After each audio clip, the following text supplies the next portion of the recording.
আল্লাহকে দেখি আর না দেখি যেরকম বিশ্বাস করলাম, খাতামুন নবিয়্যিন আমাদের নবী হযরত মুহাম্মদ মুস্তাফা সাল্লাল্লাহু আলাইহি ওয়াসাল্লাম শেষ নবী, ওনার পরে আর কোনো নবী আসবে না। দেখি না দেখি আমরা যেরকম আল্লাহকে বিশ্বাস করতেছি, ঠিক রাসূলের এই বিষয়টাকে আমরা কি করতে হবে? বিশ্বাস করতে হবে। যদি বিশ্বাস না করি, কোনো সন্দেহ থাকে, তাহলে আমি মুসলমান না, সোজা কথা, আমি ইমানদার নয়, মুসলমান না। এটা ইসলামের কিছু বিষয় আছে যেগুলোকে আগামীকালকে ঢাকা সরওয়ার্দী উদ্যানে মাঠে বিশাল ময়দানে খতমে নবুয়ত সংরক্ষণ সম্মেলন, সারা বাংলাদেশের উলামায়ে কেরাম তাওহীদি জনতা ওখানে একত্রিত হবে, হয়ে বাংলাদেশ সরকার, বর্তমান সরকার, অন্তর্বর্তীকালীন সরকারের নিকট একথা জানাবে যে ফেরকায়ে কাদেরিয়া মানে কাদিয়ানী যে গোষ্ঠী সম্প্রদায় আছে তাদেরকে রাষ্ট্রীয়ভাবে অমুসলিম ঘোষণা করা।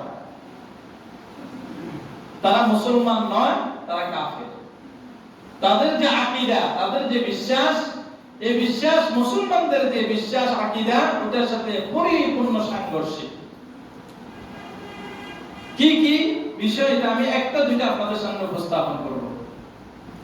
আমাদের নবীদের শেষ নবী, এটা আল্লাহ কোরআনে কারীমের সূরাতুল আহজাবের 40 নম্বর আয়াতে আল্লাহ বলে দিয়েছেন, মা কানা মুহাম্মাদুন আবা আহাদিন মির রিজালিকুম ওয়ালাকিন রাসূলুল্লাহি ওয়া খাতামান নাবিয়্যিন ওয়া কানা আল্লাহু বিকুল্লি শাইইন আলীমা। এই আয়াতটা হলো সূরাতুল আহজাবের 40 নম্বর আয়াত। আল্লাহ পাক রব্বুল আলামিন বলে দিতেছেন, হে মানুষ সকল শুনে রাখো, হযরত মুহাম্মদ মুস্তাফা সাল্লাল্লাহু আলাইহি ওয়াসাল্লাম তোমাদের কোন ব্যক্তির পিতা নন।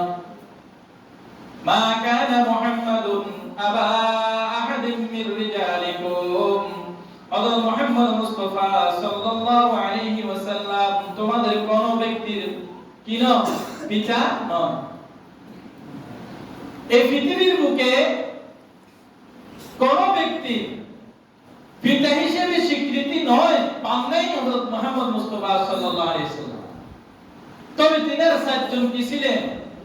ছেলে ছিলেন। এই কথা বলার উদ্দেশ্য হলো, পৃথিবীর বুকে আজ পর্যন্ত নয়, কিয়ামত পর্যন্ত রাসূল সাল্লাল্লাহু আলাইহি ওয়াসাল্লামের পিতৃকুল মানে ছেলে সন্তান পক্ষ থেকে কোনো ওয়ারিস নাই। খাদিজার গর্ভ থেকে ছিল 3 জন, মানে ইবতিয়ার গর্ভ থেকে ছিল একজন, মোট 4 জন। তাহের, তয়্যেব, ইব্রাহিম, এরকম 4 জন সন্তান ছিলেন রাসূল সাল্লাল্লাহু আলাইহি ওয়াসাল্লামের। তারা শৈশবে মৃত্যুবরণ করছে। রাসূলের যে 4 জন সন্তান হইছে, জনম কখন মারা গেছে? শৈশবে মারা গেছে। তাহলে ওয়ালাকির রাসূলুল্লাহ ওয়া খাতামান নাবিয়্যিন, তিনি হলেন ওয়ালাকির রাসূলুল্লাহ, তিনি ছিলেন রাসূল তোমাদের জন্য এবং সর্বশেষ নবী। তাহলে তিনি হলেন তোমাদের জন্য রাসূল এবং সর্বশেষ নবী। তাহলে আমরা এই কথা কোথায় পেলাম? সূরা আহজাবের 40 নম্বর আয়াতে আল্লাহ বলে দিয়েছেন যে তিনি তোমাদের জন্য রাসূল এবং সর্বশেষ নবী। আমাদের রাসূল, রাসূলও ছিলেন, নবীও ছিলেন।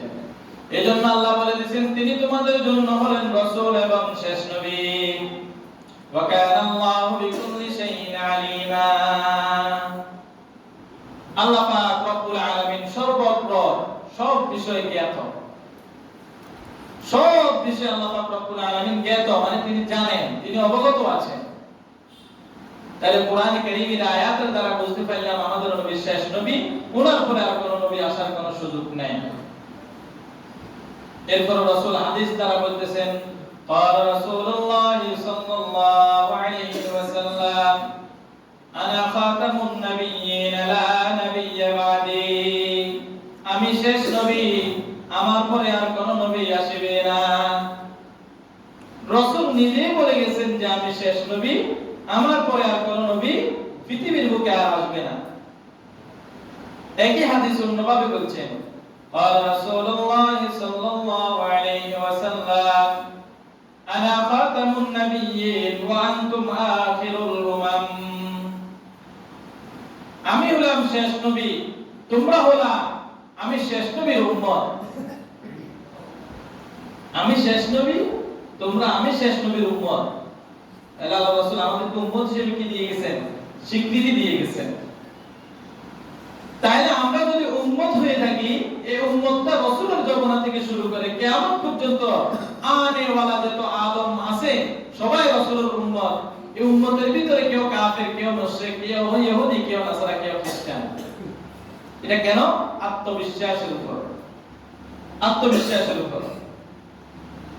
এখন গোলাম আহমদ কাদিয়ানী, মির্জা গোলাম আহমদ কাদিয়ানী, যিনি ইন্ডিয়ার একজন বাসিন্দা, ভারতবর্ষের,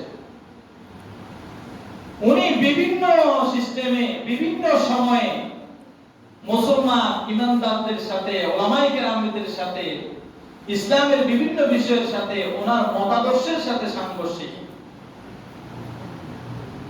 আর এই ওই গোলাম আহমদ কাদিয়ানীর কিছু মতাদর্শ আজ পর্যন্ত রয়ে গেছে। সেগুলো কি আমি আপনাদেরকে একটা উপস্থাপন করি। আল্লাহ রাসূল বলেছেন আমি শেষ নবী, আমার পরে আর কোন নবী আসবে না। কোরআনে কারীমে বলে দিয়েছেন যে তিনি হলেন তোমাদের রাসূল এবং শেষ নবী। তাহলে হুজুর ঈসা আলাইহিস সালামকে আল্লাহ তো উঠিয়ে নিয়ে গেছেন। কিয়ামতের আগে ঈসা আলাইহিস সালাম আবার দুনিয়াতে আসবেন। এখন বলতেছেন কাদিয়ানীরা, যদি রাসূল যদি শেষ নবী হয়ে থাকেন, তাহলে ঈসা আলাইহিস সালাম যে দুনিয়াতে আবার আসবেন, উনি কি নবী হিসেবে আসবে না? ওনাদের যুক্তি দেখছেন? যদি উনি আসতে হয়তো নবী হিসেবে তো আসবেন, না হলে উনি কি না আসবেন? উনি কিসের দাওয়াত দিবেন? আমাদের রাসূল সাল্লাল্লাহু আলাইহি সাল্লামের উম্মত হওয়ার জন্য আগেরকার যতগুলো নবীর উম্মত ছিল তারা সবাই সকলে আফসোস করেছেন, আল্লাহ আমাদেরকে এই যুগের নবীর উম্মত না বানাইলে আখির জামানার নবীর উম্মত বানাইতে আমরা কতটা খুশি হতাম। মানে আক্ষেপ করছেন, তামান্না করছেন শেষ জামানার নবীর উম্মত হওয়ার জন্য। এখন ঈসা আলাইহিস সালাম দুনিয়াতে নবী হিসেবে আসবে না। ঈসা আলাইহিস সালাম মানব জাতির যেভাবে মৃত্যু হয়েছিল ওইভাবে মৃত্যু হওয়া ঈসা আলাইহিস সালামের হয় নাই। হয়েছে? হয় নাই। পৃথিবীর বুকে কিয়ামতের আগে কোনো প্রাণী কোন জীবিত থাকবে না, প্রত্যেকই কি করবে? মৃত্যুবরণ করবে। আপনারা জানেন জিবরাইল আলাইহিস সালাম কে আল্লাহ কি করবেন? মৃত্যু দিবেন। বলে এবার তুমি আর পৃথিবীর বুকে কেউ না, এবার তুমি আছো। এখন দেখেন ঈসা আলাইহিস সালাম দুনিয়াতে আসাটা নবী হিসেবে নয়, আল্লাহ দুনিয়াতে এনে তাকে আখির জামানার নবীর উম্মত বানাবেন।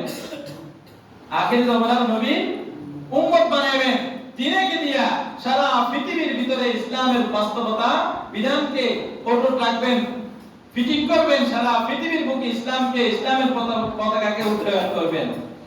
এরপরে সারা কাফের মুশরিক সকলকে খতম করবেন। এরপরে ঈসা আলাইহিস সালামের মৃত্যু হবে। আমরা যে স্বাভাবিক মৃত্যু, এইভাবে মৃত্যু হবে। তাহলে কাদিয়ানীদের যুক্তি আপনার আমার মাথায় যখন ঢুকাই দিবে তখন চিন্তা করবেন যে না, এটা তো অবশ্যই হতে পারে। তখন আমার আপনার ঈমানের ভিতরে কলরীয় সৃষ্টি হবে। এই হলো কাদিয়ানীদের বিভিন্ন যুক্তি, বিভিন্ন যুক্তি।